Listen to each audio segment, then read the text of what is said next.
个巴黎奥运木胜区的金牌林玉婷，在奥运的期间，面对着各种的攻击，甚至国际木胜区总会嘛恶意甲中伤，讲伊毋是女性。林玉婷是善良来回应，讲伊已经用奥运的金牌证明家己，无需要搁透过法律来提起告诉咯。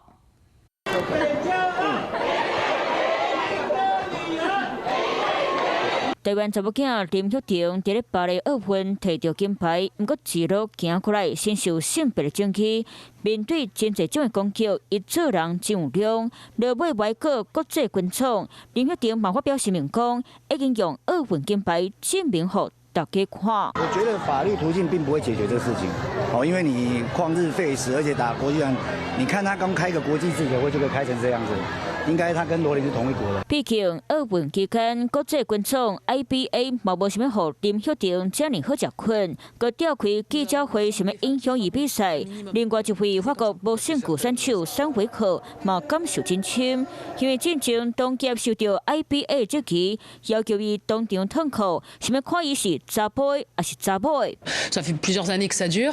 Là, ce qui est dommage, c'est de mettre ces athlètes-là au milieu de ce conflit. 虽然林玉婷落尾无爱甲因考，嘛是有真侪台湾人看袂出。过去体育署的团队确实有讨论过，敢要去 IBA 总部随时体考，毋过难度真悬，因为每一个司法的体系无共款，对诽谤、妨害名声等等刑责，都并刑事等无共款的规定。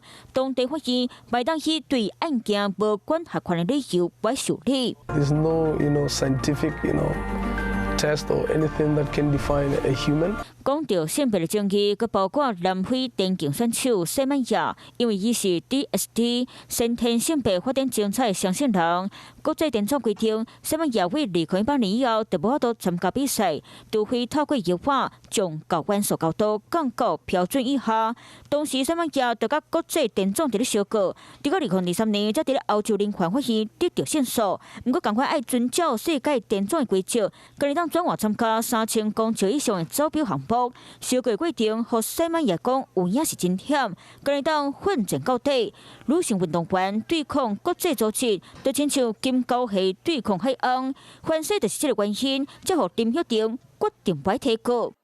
Hello， 我是雷亚，想要抢而先掌握最及时的新闻资讯吗？赶快订阅、按赞、开启小铃铛，锁定华视新闻 YouTube 频道。